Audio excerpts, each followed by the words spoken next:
Hello, good morning or good afternoon, depending on where in the world you're watching. And thank you everyone joining us. My name is Andrea.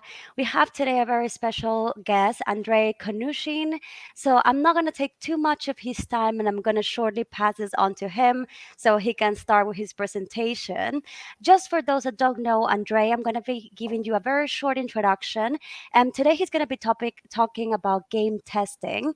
And Andrey has more than 15 years of experience in software quality assurance. And for the past 4 years, Andre is a program manager at BSC. So, Andre, without taking too much of your time, I'm going to pass this on to you. I'm just going to remind everyone watching that don't forget that this event is live and you can ask some questions at the end. We're going to do a very short Q&A depending on how much time we have left. So if you have any questions throughout the presentation, just make sure to put them in the comment section, and at the end, I'm going to come back with Andre and ask those with you. I'll pass it on with you now, Andre. Okay, thank you. Hello, everyone. Today I'm representing Russian Software Testing Board, and here we develop the game testing syllabus, the new ISTQB module. And I'm going to speak about the demand for the game testing syllabus, and then how ISTQB processes are based, and the abilities which ISTQB gives and gave to us to implement our professional ambitions. And in the end, we will speak a little bit about the business outcomes of this syllabus. Okay, let's start. Here is the picture of the growing industry, of the growing gaming industry. And you can see that the gaming industry is bigger than the movie and the music industries combined. And you can see it growing from the year to year. And you can see the gamers all around you, all around us, and on the laptops, on the PCs, on the smartphones, everywhere. And not only playing the games, but gaming itself, gaming methodologies are coming into different areas of our life. Let's say for banking software, for the consumers applications or whatever. So the gaming is becoming more and more common in our life, even if we don't play the games itself. At the next picture, you can see the share of different platforms for revenue for the games from the year to year. And here you can see that mobile platforms are almost half, generates almost half of revenue of the all games, and about quarter and quarter for PCs and console games. And I think it's clear to us that the cause of these numbers, because you have your mobile phone everywhere with you, so you can just launch it and play the game everywhere, on the road, on the way to your work, or sitting in the queue, or everywhere. Okay, and here's another diagram which shows the share of developing not the developing, sorry, but let's say the portable games. The same game can be portable on the PC, on the smartphone, on the console, or VR headset, or whatever. And this picture is a little bit different from the previous one, where the mobile devices were almost half of revenue. This is not about the revenue. This is about the developers' efforts, which they are currently giving to the industry. And to our estimation, we have 300,000 of specialists involved in gaming industry worldwide, and almost half of them are located in the USA or North America. And 22% in Asia, 90% in Europe, and you can see the numbers on the left of the diagram in the absolute numbers of the specialists involved in gaming industry. And as we are from Russia, of course, we needed to estimate the number of specialists in our region, and this is Russia and the former CIS countries. And the number of specialists is around 9,000. So it's quite a big community of specialists involved in this domain.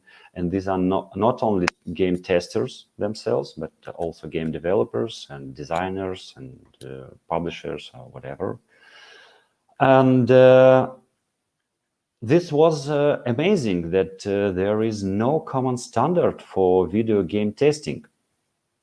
So every company, every community, every individual person who would like to join this process of game testing need to develop it by themselves individually.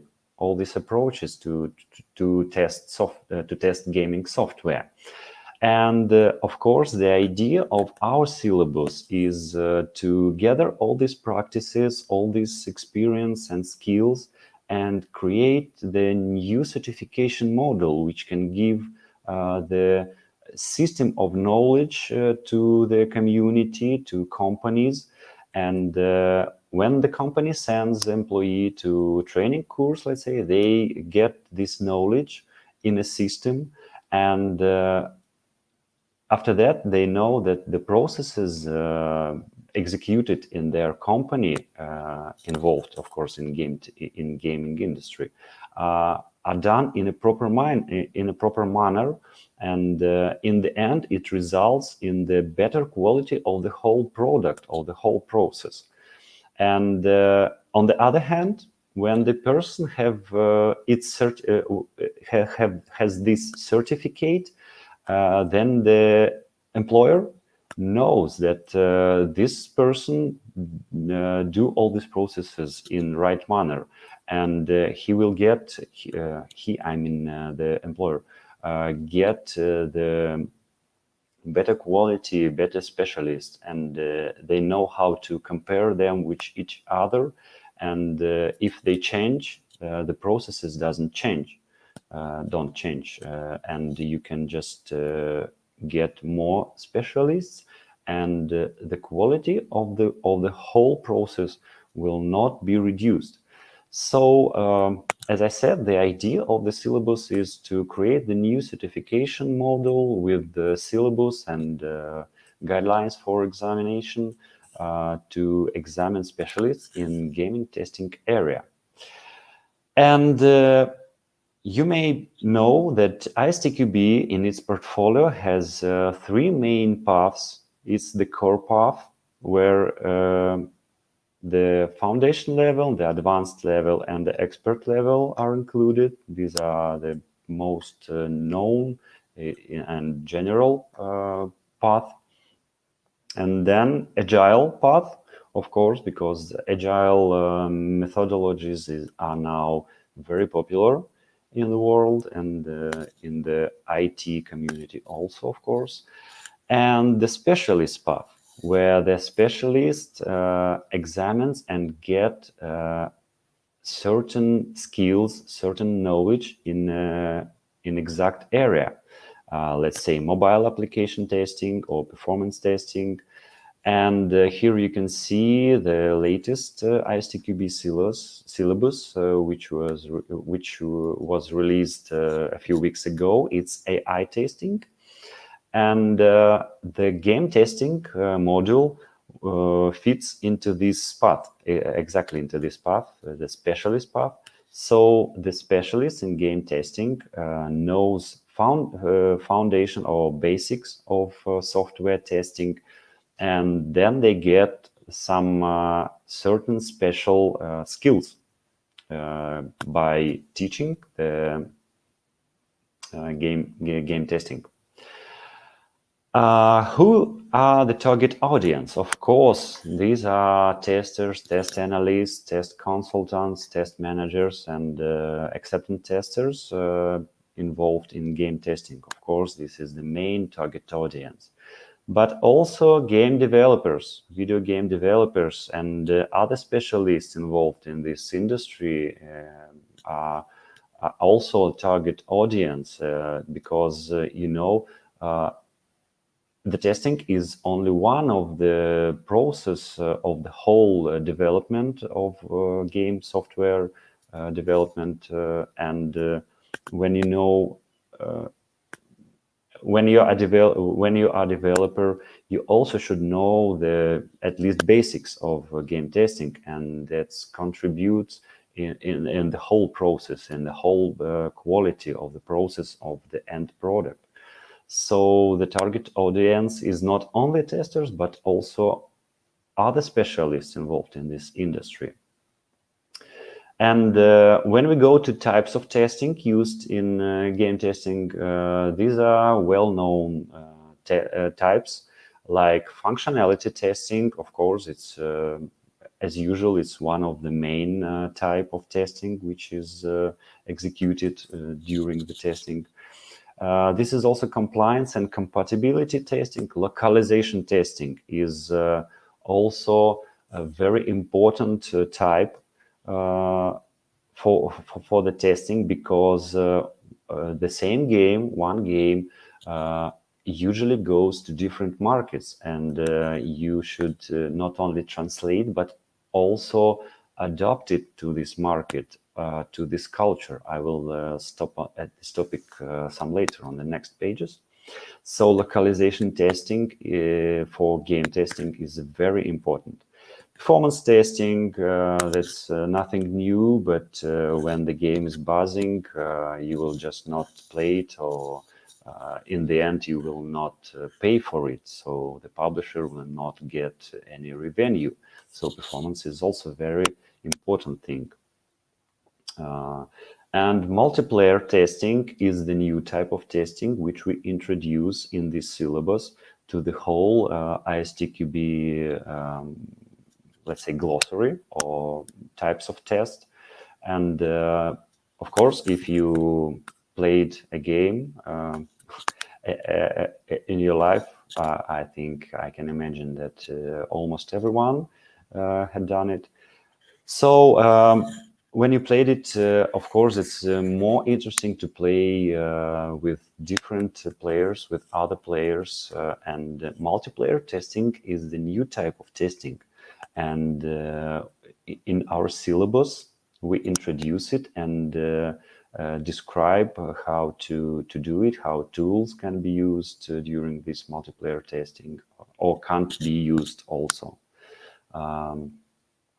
And beta testing and regression testing are also well-known approaches which are used during game testing. Nothing new, but it has some specifics in game testing, and that's what we talk about in this syllabus.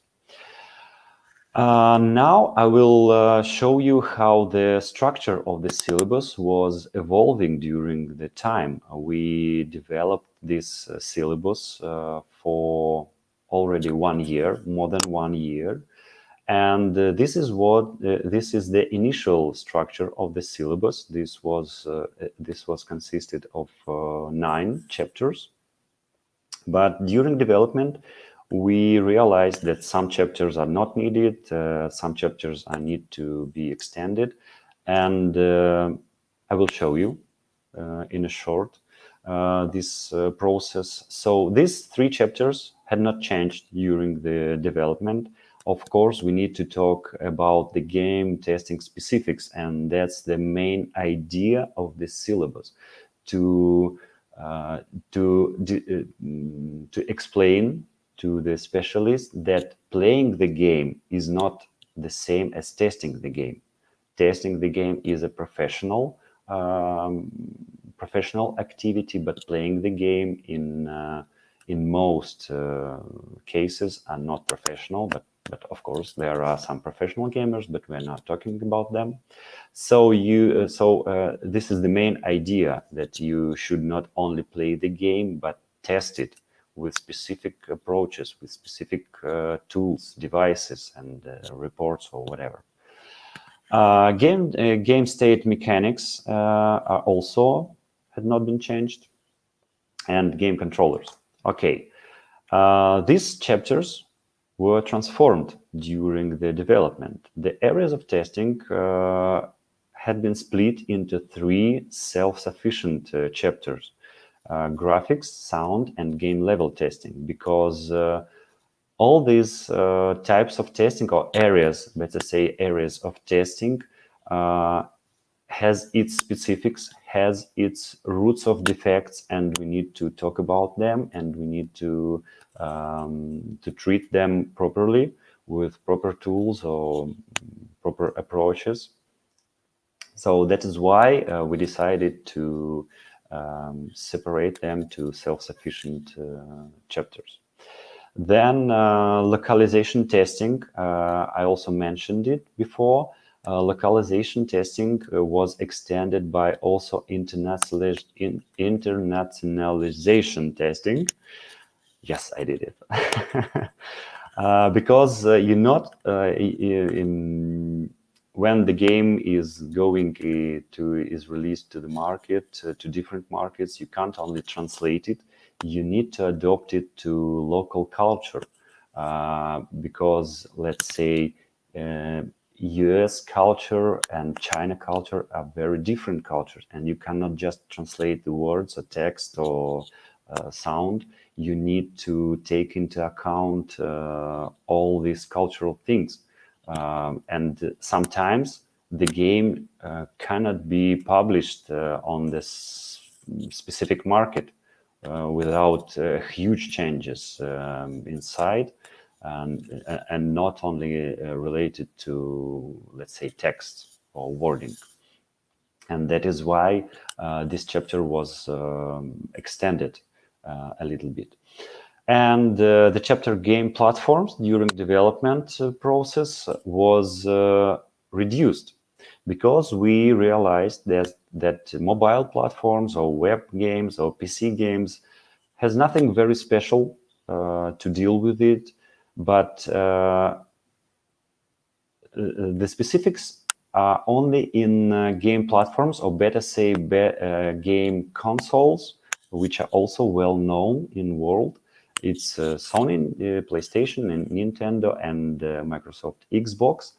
And the specifics is not about the approaches to testing, but it comes from the consoles itself, because of architecture or known bugs or development kits which are delivered to testing company to test the game before publishing it. So that is why we decided to reduce this chapter and to stay only on these two consoles. But web games or PC games or cloud platform games has nothing very special. That's why we just excluded them from the syllabus. And also we excluded three chapters from the initial structure. This is the AI testing. You know, if you play the game, you can play with bot, and it's a kind of artificial intelligence. And the ISTQB, as I said a few weeks ago, had released this syllabus for AI testing, and we just refer to this syllabus, and we do not want to repeat or to take in the opposition with this syllabus, even when the game testing is going in opposition when testing AI. We just refer to this syllabus. This is the self-sufficient syllabus itself. Non-functional testing.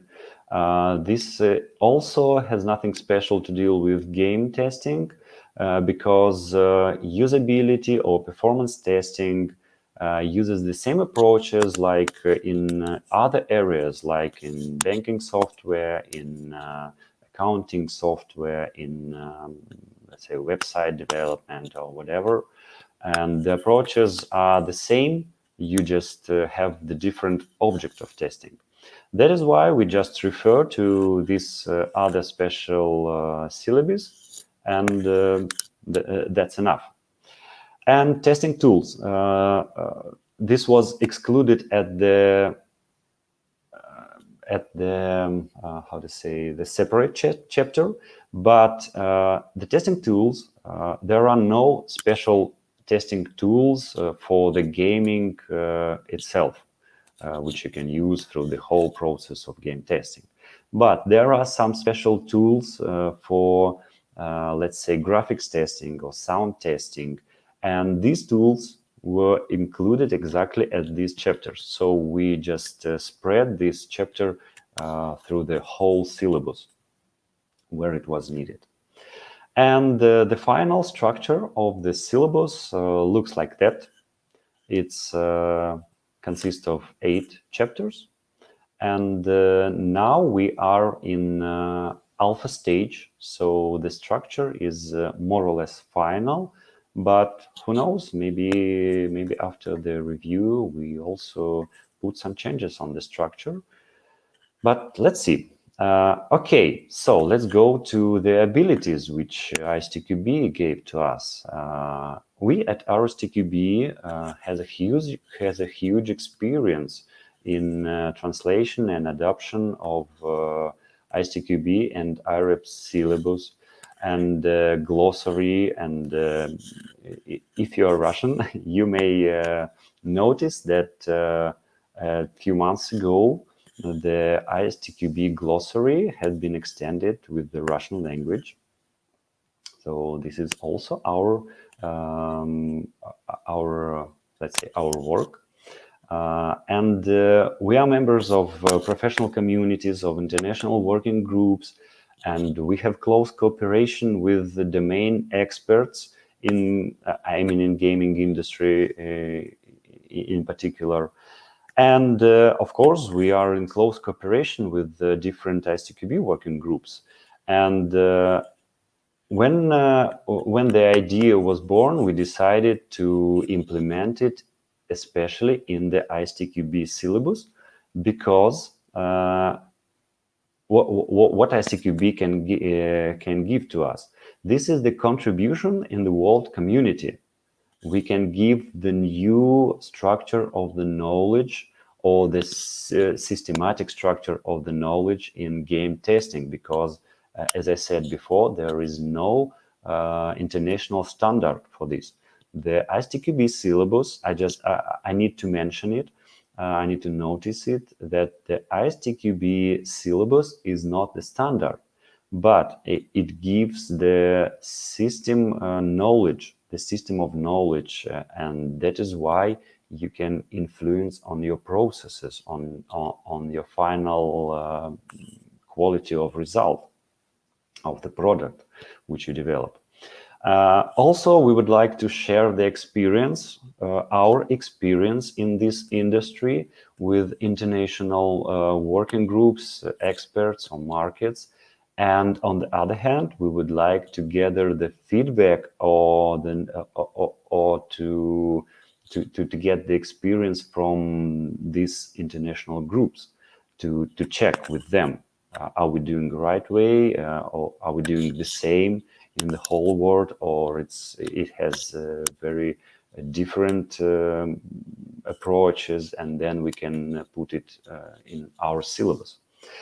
The next step is to develop the course, because I said the next step, or on the other hand, I can also say that this is the previous step, because when the company hired the company of which we deal with in Russia, when they hired their employees, they had to train them before, and they had some let's say drafts of materials for colleges and universities to train their employees before they go to the company they are hired.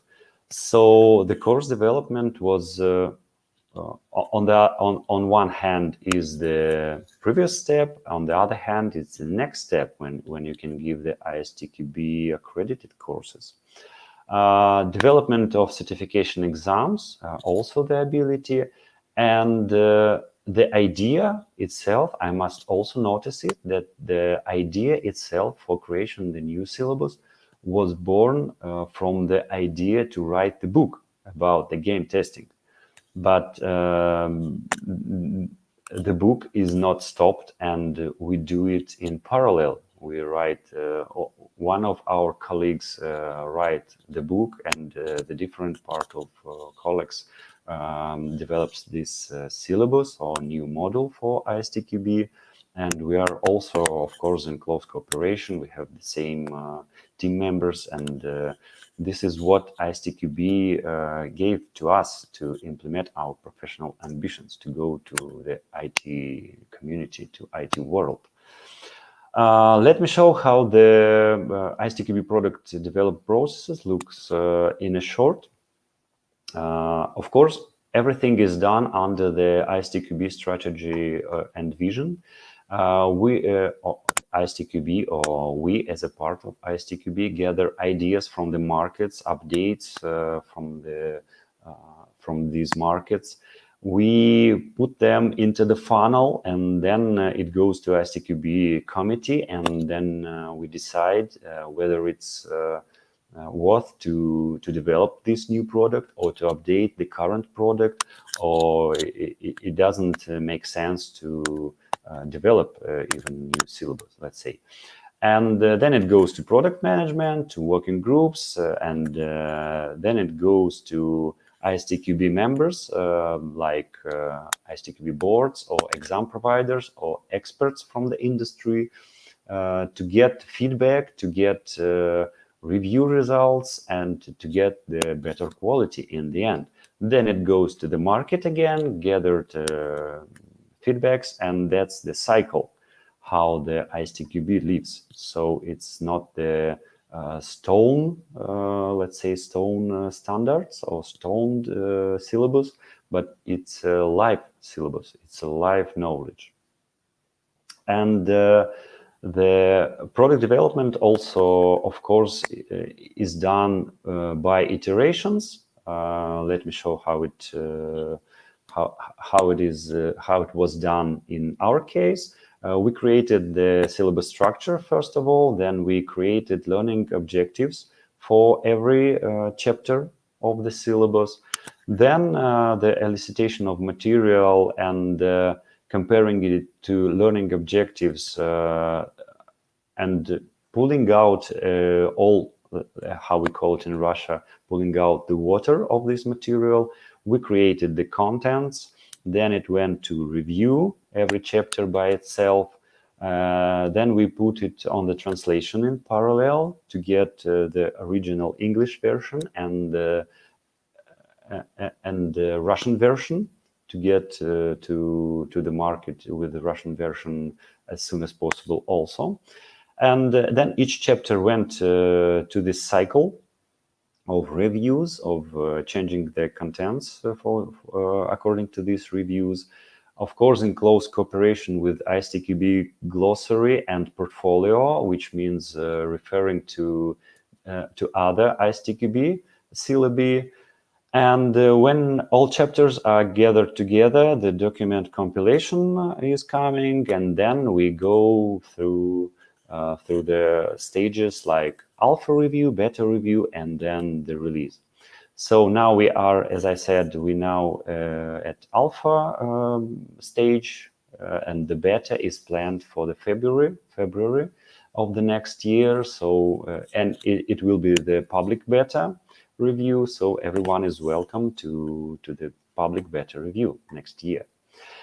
And the last page, the business outcomes of the game testing syllabus. Of course, it's about cost reduction on game development. when compliance testing and beta testing are done in a more effective way.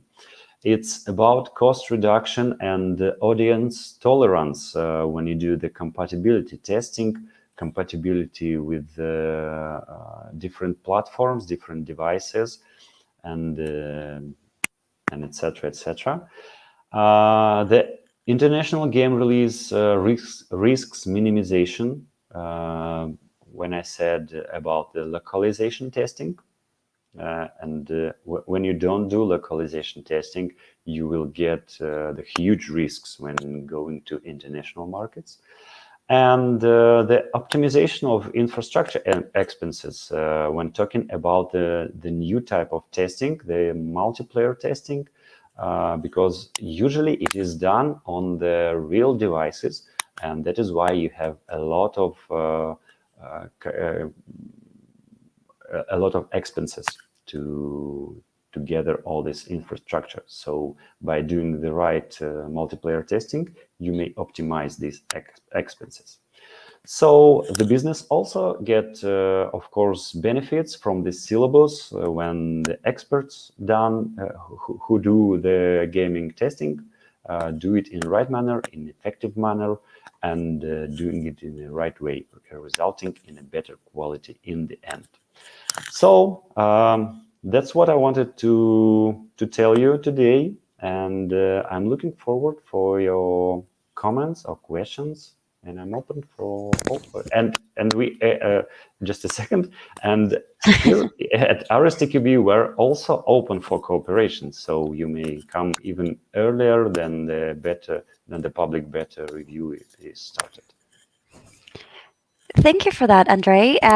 I hope you can hear me well. So we do have a couple of questions over here. Actually, I'm going to leave your details for a little bit longer on screen so everyone can see them as well.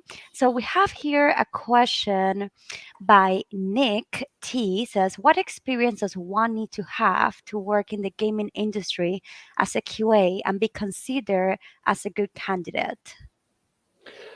Okay, if we talk about the ISTQB qualification scheme, with, of course, the specialist should know basics of the testing. That means the foundation level certificate, let's say.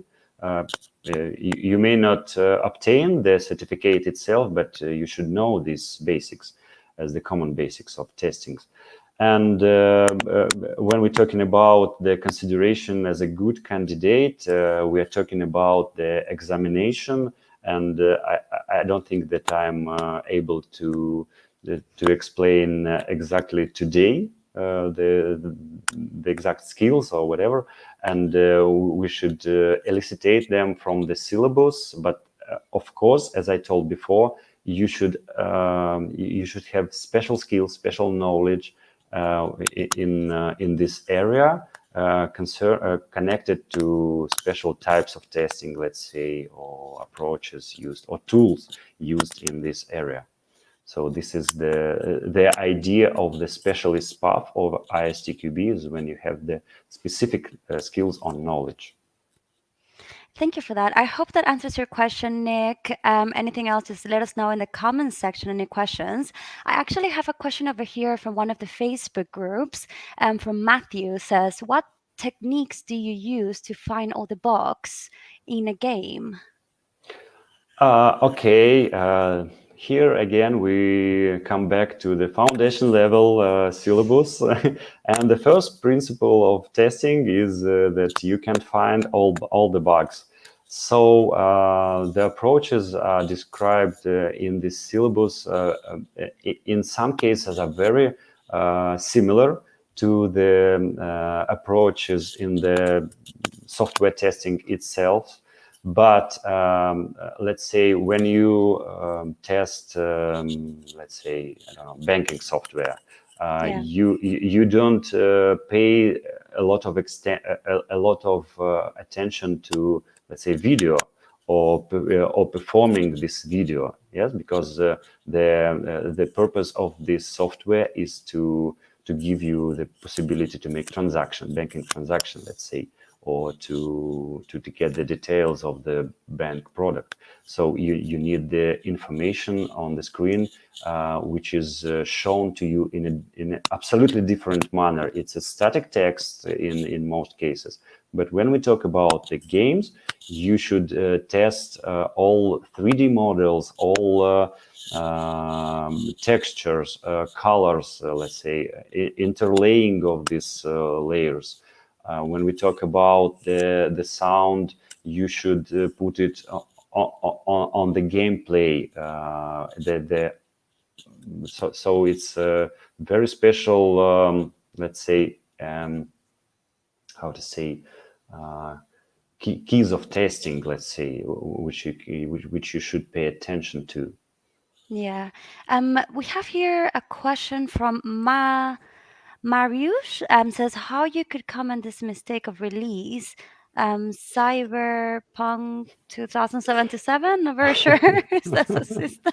Okay, Marius, I need to excuse here because I cannot comment it anyhow. But I need to notice again that I'm not an expert in the gaming industry itself. I'm not working in the gaming industry. I'm representing our task force. So, if you really want me to answer this question, you can contact me or our working group, and of course, I can give this question to our experts, and they for sure answer you. Great. Maybe you can share with me again your slides where you have the email address, and in that way we can leave Yes. it on screen for a little bit longer. Marius is happy, so I have a hint that he's going to be contacting you to get some more details on that. Yes, Let me Marius, just put your yes. slides again on screen. So here you go, Marius. It will be info at rstqb.org. So if you send an email there, you will be able to get a more detailed answer to your question. Thank you for asking. So I think those are all the questions that I have so far. Thank you so much, Andre, for your presentation. Such an interesting topic and lots of positive feedback. Already, you have some people that is going to be contacting you shortly to get more Yeah, yeah. information. So I'm going to finish the session for now. But of course, if anyone have any questions, do contact them, and they will be able to come back to you or let us another comment here, and we'll come back to you through the social medias as well. So thank you everyone for watching, and stay tuned. We also have another session soon happening. So see you soon, and thank you once again, Andrea, for joining us. Thank you. Bye. Bye. Take Marius, care. waiting for you, Marius.